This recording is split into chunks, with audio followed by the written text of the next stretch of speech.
Pernikahan sepupu atau pariban dalam adat Batak Toba. Pernikahan yang ideal bagi orang Batak adalah perkawinan dengan pariban. Di dalam suku adat Batak Toba, pariban itu sebenarnya sepupu.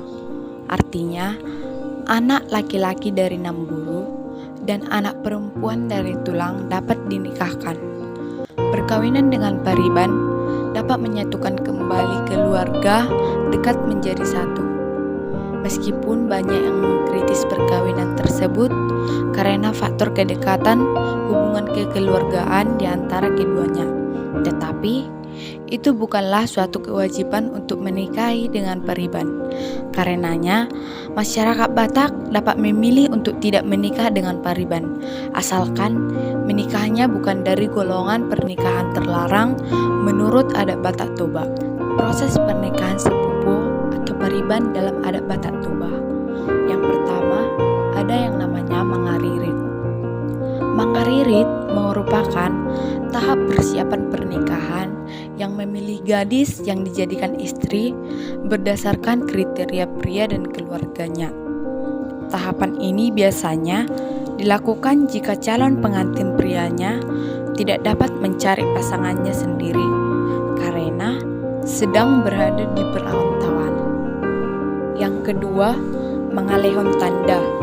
Mangalehon tanda memiliki makna pemberian tanda. Apabila seorang pria telah menemukan wanita sebagai calon istrinya, kemudian keduanya saling memberi tanda.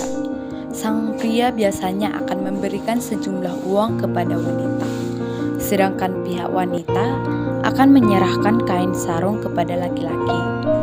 Dengan ini, mereka telah terkait satu sama lain. Ketiga, marhusib. Marhusib atau melamar mempunyai makna di mana pihak laki-laki melamar perempuan yang akan menjadi bagian keluarga mereka. Marhusib ini hanya dihadiri oleh keluarga dekat saja dan utusan dari dongan tubuh, boru, dan dongan sahuta. Pihak laki-laki akan ke rumah pihak perempuan dengan membawa makanan berupa kue dan buah saja.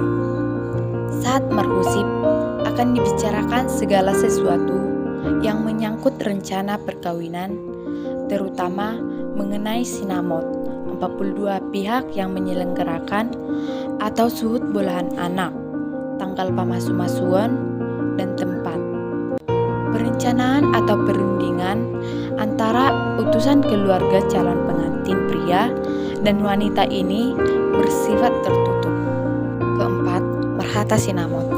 Merhata sinamot merupakan kegiatan yang membicarakan beberapa jumlah sinamot dari pihak pria, hewan apa yang akan disembelih, berapa banyak ulos, berapa banyak undangan yang akan disebarkan, dan di mana dilaksanakannya upacara pernikahan tersebut. Adat merhata sinamot bisa juga dianggap sebagai perkenalan resmi antara orang tua pria dan orang tua wanita. Mas kawin yang akan diserahkan pihak pria biasanya berupa uang sesuai jumlah mas kawin tersebut yang telah ditentukan melalui tawar-menawar. Yang kelima, pundung saud. Dalam proses ini, pihak kerabat pria akan mengantarkan ternak yang sudah disembelih untuk diterima oleh pihak berburu, dan setelah makan bersama dilanjutkan dengan pembagian jambar juhud atau daging kepada anggota kerabat. Di akhir kegiatan pundung saud, pihak keluarga wanita dan pria sepakat menentukan waktu martumpul atau pertunangan dan waktu pamasumasuan atau pemberkatan. Keenam, dialap jual. Dialap jual artinya jika pesta pernikahan diselenggarakan di rumah pengantin wanita, maka dilaksanakanlah acara membawa pengantin wanita ke tempat mempelai pria. Yang ketujuh, acara martupul. Martupul bagi orang Batak disebut juga sebagai acara pertunangan. Tetapi secara harfiah, martupul merupakan acara kedua pengantin dihadapkan kepada pengurus jemaat gereja, diikat dalam janji untuk melangsungkan pernikahan. Upacara adat ini diikuti oleh orang tua kedua calon pengantin dan keluarga mereka, beserta para undangan yang biasanya diadakan di gereja. Kedelapan, ada acara martonggo raja. Pada tahap ini, kedua pihak dari calon pengantin akan membahas adat di hari H lebih rinci lagi, terutama keterlibatan masing-masing anggota keluarga besar atau dongan sahuta, seperti biasa yang bertugas untuk memberi dan menerima ulos, dan hal-hal yang disepakati dalam acara marhusib sebelumnya. Yang kesembilan, yaitu acara majalo pasu-pasu perbagason atau pemberkatan pernikahan. Pemberkatan pernikahan kedua pengantin dilaksanakan di gereja oleh pendeta atau pastor. Setelah pemberkatan pernikahan selesai, maka kedua pengantin telah sah menjadi suami istri menurut gereja. Setelah pemberkatan gereja selesai, kedua belah pihak pulang ke rumah untuk mengadakan upacara adat Batak, di mana acara ini dihadiri oleh seluruh undangan dan pihak pria maupun wanita. Kesepuluh, ada ulaun uju atau pesta adat. Kedua pengantin juga akan menerima pemberkatan adat dari seluruh keluarga, khususnya kedua orang tua. Dalam upacara adat inilah disampaikan doa-doa untuk kedua pengantin yang diwakili dengan pemberian ulos. Adapun jenis ulos yang berperan dalam upacara pernikahan antara lain sebagai berikut. Yang pertama, ulos hela atau ulos pengantin. Ulos hela adalah simbol yang diberikan oleh orang tua pengantin wanita atau pihak hula-hula atau pemberi garis. Ulos ini diberikan kepada sepasang pengantin yang sedang melaksanakan pesta adat, sehingga disebut dengan nama ulos hela. Ulos hela yang biasanya digunakan adalah ulos ragi hotang. Pemberian ulos hela memiliki makna bahwa orang tua pengantin wanita telah menyetujui putrinya untuk menikah dengan pengantin pria. 2. Ada ulos pasamot. Ulos ini adalah simbol yang diberikan oleh orang tua pengantin wanita kepada orang tua pengantin pria saat pesta unjuk, sebagai pemberian awal dan mulainya hubungan kekerabatan. Ulos ini kemudian akan menjadi milik anaknya, yaitu hela dari pemberi ulos. Ketiga, ada ulos paramai. Ulos ini diberikan oleh pihak wanita atau ito dari kakak kepada pihak laki-laki atau ito atau kakak. Ulos yang biasa digunakan adalah ulos sadung. Pada hakikatnya, dari pemberian ulos di atas, ulos merupakan simbol-simbol yang digunakan untuk menentukan kedudukan seseorang atau kelompok, lambang kekerabatan, dan juga simbol komunikasi dalam proses penyampaian pesan, berita, atau keinginan. Ke-12, ada paulak une.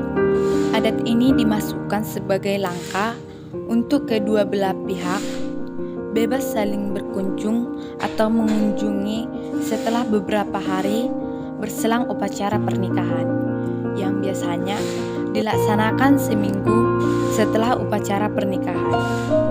Biasanya pihak pengantin akan mengunjungi rumah keluarga pria terlebih dahulu, kemudian mengunjungi keluarga lain dari pihak wanita.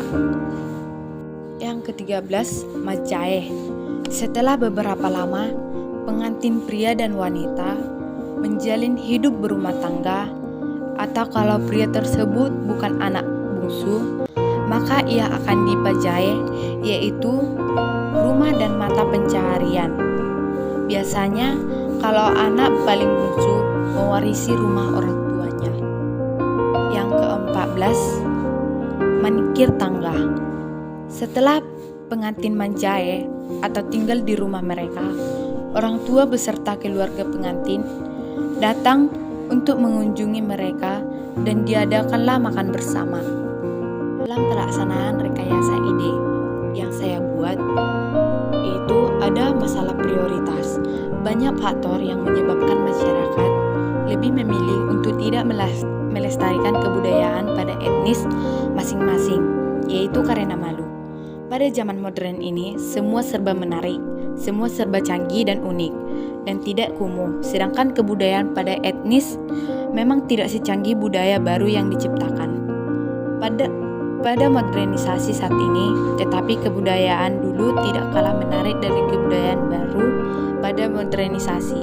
Dapat kesimpulan yang saya buat yaitu, di zaman sekarang sudah semua bersifat teknologi, semua bersifat canggih, sehingga tidak terdapat lagi beberapa kebudayaan etnis pada zaman dahulu.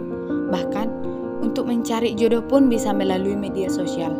Pada zaman sekarang, banyak orang berpacaran, mengenal melalui media sosial.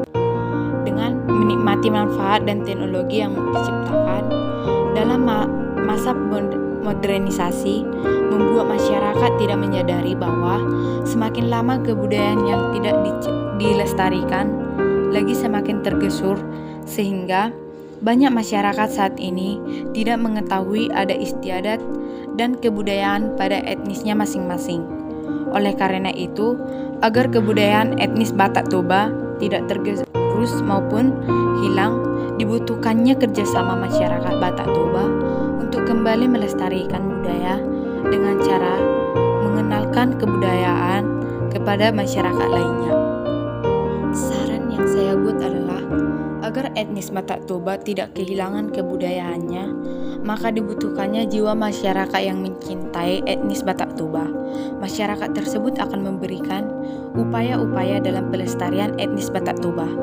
Zaman modernisasi dapat kita ikuti karena memang harus kehidupan saat ini berada di zaman modern, tetapi bukan berarti kita harus meninggalkan kebudayaan lama yang telah diwariskan oleh nenek moyang kepada kita yang memiliki nilai-nilai baik di dalamnya.